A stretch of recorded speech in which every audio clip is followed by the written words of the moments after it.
बिस्मिल्लाहिर्रहमानिर्रहीम। मैं हूं अरशद ख़ान हज़ारवी। मेरे साथ मौजूद हैं खालिद महमूद अली एडवोकेट। ये एक सियासी शख्सियत भी हैं, PTI से इनका ताल्लुक़ है। जनरल सेक्रेटरी साबका हैं मरीर बार एसोसिएशन के जनाब खालिद महमूद अली एडवोकेट साहब। अस्सलाम वालेकुम जी। वालेकुम अरशद साहब, बहुत शुक्रिया आज आप मेरे ऑफिस आए और मुझे आपने इज़्ज़त बख्शी। आपका और आपके चैनल का बहुत बहुत शुक्रिया। शुक्रिया। अच्छा ये बताइए खालिद महमूद साहब के आपका ताल्लुक़ तो PTI से है, ज़ाहिर है, और काफ़ी अर्सा हो गया PTI से आपका ताल्लुक़ है। हालात में भी आप नज़र रखते हैं कि मुल्क की जो हालात हैं, जैसे आप देख रहे हैं महंगाई हो गई, ये जो अदम एतमाद की तहरीक हो गई, दूसरे तीसरे मामलात हो गए, इस बारे में थोड़ा सा आप कोई रोशनी डालें कि क्या कहना चाहते हैं इस मसले पर।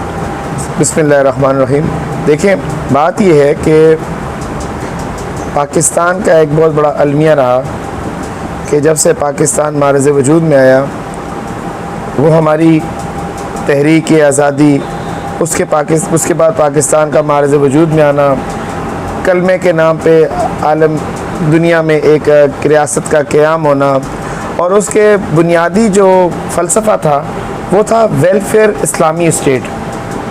और वेलफेयर इस्लामी स्टेट का कॉन्सेप्ट भी ये है कि जहाँ तमाम तर फैसले बाहमी मुशावरत से मुफाद आमा के लिए किए जाएँ और वहाँ के हुक्मरान नहीं खिदमत गुजार हों, जो कि हमारे सहाबा कराम, अहले बैत और हमारे बाकी जो इससे पहले इस्लामी लीडरान गुज़र चुके हैं, उनकी ज़िंदगियों से, उनके तरीक़े हुकूमत से वाज़े भी है।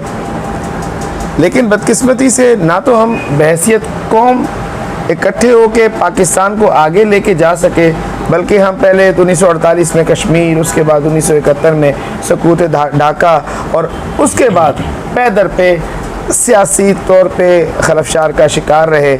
एक तरफ अफ़गानिस्तान की जंग, दूसरी तरफ हमारे दुश्मन मुल्क इंडिया का हमारे ऊपर मुसल्लत होना, फिर हमारी ख़ारजा पॉलिसी जो है ईरान के साथ, अफ़गानिस्तान के साथ, रूस के साथ, चाइना के साथ, इसमें उतार चढ़ाव आना, तो ना चाहते हुए भी हमारे मुल्क पे बहुत सारे ऐसे बोझ बन गए। और उसमें इन बातों से बढ़ के देखिए जी, हमारी जो पाकिस्तान के क़याम से लेके आज तक जितना भी वक्त गुज़र चुका, उसमें आधा वक्त सिविलियन और आधा वक्त आर्मी डिक्टेटर्स के साथ इस मुल्क को चलना पड़ा।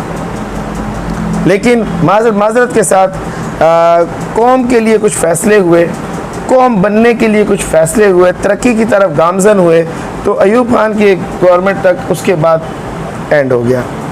फिर कुछ तसलसल कायम हुआ, तो फिर उसके बाद कार्टेल माफिया, जो कभी एक सियासी ग्रुप को जिताने के लिए, दूसरे को हराने के लिए इस्तेमाल होती रही। आवाम पिसती गई, अयाशियाँ करने के लिए कर्ज़े लिए गए, कर्ज़ों की अदायगी के लिए फिर कर्ज़े लिए गए, पे दर पे इस तरह कर्ज़े लेने और अपनी अयाशियों में और गलत माशी पॉलिसियों में तसलसल के साथ इजाफा करते हुए, खुद गर्जी करते हुए पाकिस्तान को खुदकुशी के दहाने पे पहुंचा दिया इन लोगों ने। आज से पहले जितने भी लोग आए इस मुल्क पे रूल किया उन्होंने, इमरान खान से पहले तो कायदे आज़म और लियाकत अली ख़ान के बाद जो रियल मानों में अगर कोई लीडर थे तो वो अब आए हैं, तो वो इमरान खान। पहले वो लीडर थे, अब आए हैं इमरान खान, जो कौम को यकजा करके, अवाम को यकजा करके कौम बनाने के लिए, जब कौम बनेंगे तो एहसास होगा, कौम बनेंगे तो जिस्म के मानंद होंगे, तो हमें एक दूसरे के दुख दर्द का एहसास भी होगा। नहीं, मैं माजरत के साथ, कौम तो ठीक है वो अपने तौर पे बना रहे हैं, लेकिन ये मुझे बता दें कि ये जो महंगाई का जो आलम है पूरे मुल्क में, और कराची में तो है ही है, लेकिन पूरे मुल्क में ये महंगाई का आलम है। आप देखें कि मुर्गी कहाँ पहुँच गई, दूध खुद ब खुद कीमतें बढ़ रही हैं, उसका 150 रुपये 160 पे जाके किलो पहुँच गया। टमाटर जो है वो 150 रुपये पे मिलते हैं किलो। आखिर ये महंगाई की क्या वजह है? मैं उसी तरफ चलो आ जाते हैं, मैं उसी तरफ आना चाह रहा था। देखिए, हमारे पास लेजिस्लेशन है, कानून है, मेरा शोबा ख़ुद कानून है। दुनिया में 200 से ज़्यादा ममालिक हैं, लूला लंगड़ा कानून हर मुल्क में है। लेकिन मुल्क कामयाब वही है जिसका कानून अगर अच्छा है तो उससे अच्छी उसके ऊपर निफाज होनी चाहिए, मतलब ला की इन्फोर्समेंट होनी चाहिए। जब तक अमल नहीं होगा उस कानून का कोई फ़ायदा नहीं हो सकता। सख्त हो नरम हो, लेकिन जितना भी हो वो कानून पे मनवन अमल होना ज़रूरी है, तब जाके समरात हासिल होते हैं। अब आ जाते हैं महंगाई की तरफ, मैं आपको उसी तरफ लेके जा रहा था। बात यह है कि हमारे मुल्क में पैमाने और उन पैमानों को इस्तेमाल करने वाले हमारे अफसरान, देखें civil bureaucracy, civil government, army establishment, ये तीनों एक पेज पे अवाम के साथ आते हैं तो वेलफेयर स्टेट की तरफ गामजन हो सकते हैं। यहाँ कार्टेल माफिया बिल्कुल आज़ाद है, वो जब चाहे जितना चाहे जिस चीज़ में चाहे इजाफा कर दे, ज़ख़ीरा अंदोज़ी कर दे। अगर कोई सियासी गवर्नमेंट उनके ख़िलाफ़ काम करना चाहे तो वो मजबूर हो जाती है, क्योंकि उसके कारिंदे सिविल ब्यूरोक्रेसी में होते हैं, इस्टेब्लिशमेंट के ऊपर उनके ऊपर ना चाहते हुए कहीं ना कहीं हाथ होता है। तो इस तरह की चीज़ों की वजह से जो हमारी प्राइस कंट्रोलर कमेटियां हैं हमारे, मैं आपको फिर वही कहूँगा, बड़ी बदकिस्मती है कि आज तक हमारी जो मैक्सिमम लॉ है, मैक्सिमम लॉ हमारा इन्फोर्स है वो ब्रिटिश लॉ है। मुझे बताइए डिप्टी कमिश्नर कितनी बार आपने देखे कि वो अपने इलाकों के अंदर वो कार्रवाइयाँ कर रहे हैं जो फलाए अवाम के मुफाद में हो। कोई अपने एसी वाले कमरों से बाहर निकल के देखना नहीं चाहता। कोई शख्स अपने नुफा नुकसान के अलावा सोचता नहीं कि कहीं मैं किसी भी मामले के अंदर लैंड ग्रैबिंग हो या कोई भी ऐसे प्रोजेक्ट्स हों उनमें वो तकलीफ़ पैदा करें, उनमें वो कार्रवाइयाँ करें और अपने ज़ाती मफादात हासिल करें। मुझे बताइए, आपने माह रमज़ान में भी कोई भी अफसर अपनी कुर्सी छोड़ के, एसी का कमरा छोड़ के उसने फील्ड में जाके कंट्रोल नहीं किया। कोई पैमाना सही मानों में नाफिजुल अमल नहीं है। इसी तरह जुडिशल मैजिस्ट्रेट्स, जुडिशरी, देखें मुफाद आमा में पब्लिक इंटरेस्ट लिटिगेशन में ये सारी चीज़ें की जाती हैं, मगर क्या है कि वो भी एक दायरे के अंदर आ गए। SHO और पुलिस ये आ गई अपने गवर्नमेंट के मातहत। तो जब तक ये चीज़ें नहीं होंगी, कोई सियासतदान, खा वो इमरान खान साहब हैं, अच्छी टीम के साथ भी होंगे, तो जब तक पूरी टीम पेज पे नहीं होगी। और देखिए सबसे बड़ी बात ये है कि अवाम अपने हुकूक के लिए रेवड़ बनती जाएगी तो महंगाई बेलगाम होती जाएगी। उसके लिए कौम बनना ज़रूरी है, और कौम के मुफाद के ख़िलाफ़ अगर बात हो, कौम फैसला कर ले।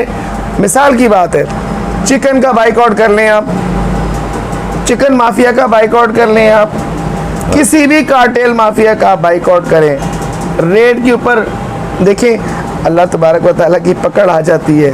कई दफ़ा चिकन माफिया को नुकसान सहना पड़ा। अभी रिसेंटली एक जो लिम्पी वायरस आया है बड़े जानवरों पे, गाय वगैरह पे, आप देखें कितना महंगा दूध बेचा करते थे ये लोग, अब बाहर हैं ये या सस्ते दामों बेच रहे हैं। क्यों? ये अल्लाह की पकड़ भी है, लेकिन हम अल्लाह की पकड़ का इंतज़ार क्यों करते हैं? हम अपना किरदार अदा क्यों नहीं करते? हमें इतनी जुर्रत और हौसला क्यों नहीं है? हम लीडर तो मानते हैं हज़रत उमर फारूक जैसा, लेकिन हम रियाया भी तो उनके, हज़रत उमर फारूक के दौर की रियाया के जैसा हम भी तो किरदार लेके चलें। इतनी जुर्रत तो पैदा करें। देखें ईमान के 3 तकाजे हैं, किसी बुरी बात को ज़ोर बाजू रोकना, ज़ुबान से बुरा भला कहना, कम अज़ कम दिल में बुरा भला समझना।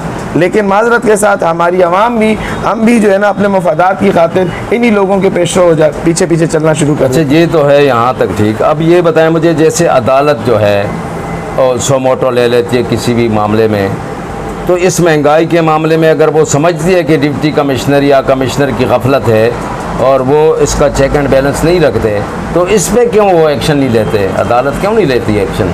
देखिए सो मोटो सुप्रीम कोर्ट की इनहेरिटेंट जुरिसडिक्शन है, उनकी इसकी पावर है, लेकिन अर्ज़ ये है कि पाकिस्तान 22 करोड़ से ज़्यादा आवाम का मुल्क है और पाकिस्तान में 17 जजेस हैं सुप्रीम कोर्ट में। मुझे बताइए, इतनी हैवी पेंडेंसी के बाद भी अगर वो 100 मोटो लेते हैं तो ये भी उनका एक ज़र्फ है। मगर बात ये है कि महंगाई और डिप्टी कमिश्नर और बाकी इदारे, ये बुनियादी तौर पे गवर्नमेंट, ब्यूरोक्रेसी और आवाम जब तक इज्तिमाई तौर पे अच्छी सोच नहीं आएगी और अपना अपना हम किरदार अदा नहीं करेंगे तो ये कंट्रोल नहीं हो सकती। और उसमें एक कंसेंटेड नेशनल लेवल पे कंसेंसस के साथ लेजिस्लेशन करने की ज़रूरत है।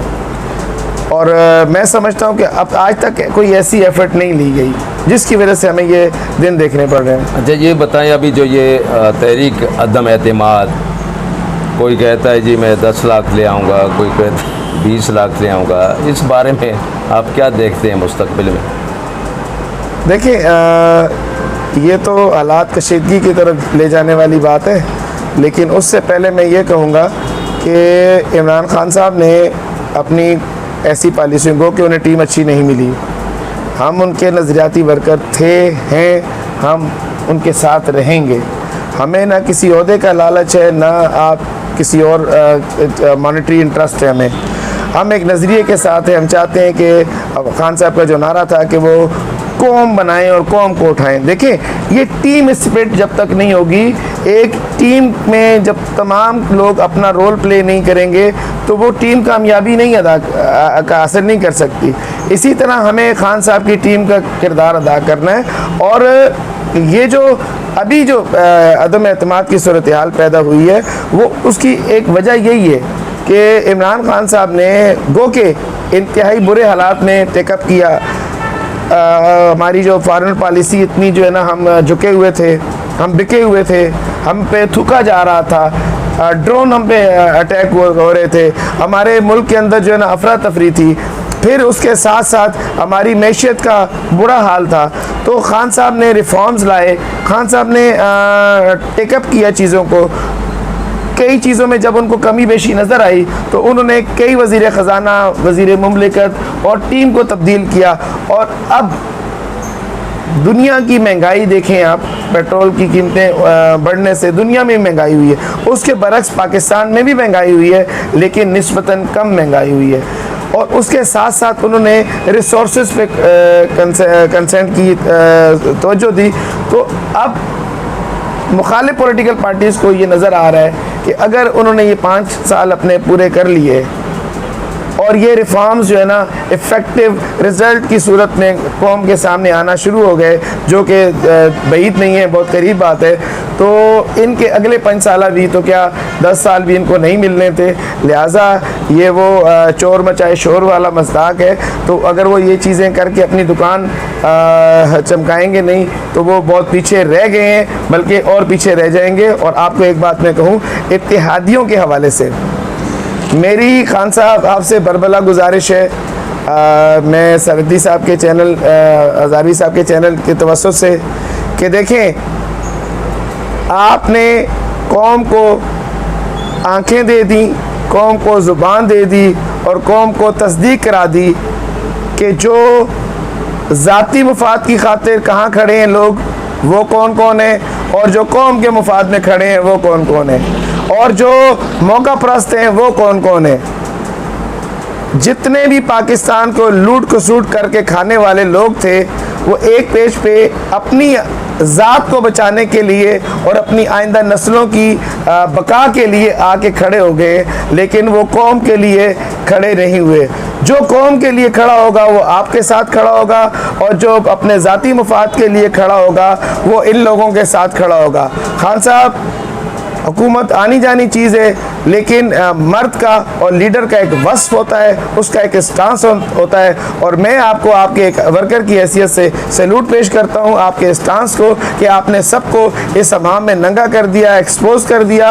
और कौम में पढ़े लिखे लोग इस बात को बावर करते हैं कि आप हक पे हैं, आप सच पे हैं, तो इंशाअल्लाह अज़ीज़ कामयाबी भी आपकी होगी और ये अदम एतमाद की तहरीक बुरे तरीके से नाकाम होगी। और ये जो क्या कहते हैं इस्लामाबाद में 10 और 20 लाख का एक मामला है, तो इसकी इंशाल्लाह आपको बहुत जल्द ड्राफ्ट सीन आपको देखने को मिलेगा। सईद खान अबाची के साथ अरशद खान अदारवी को इजाज़त दीजिए। अल्लाह हाफिज़। अस्सलाम वालेकुम।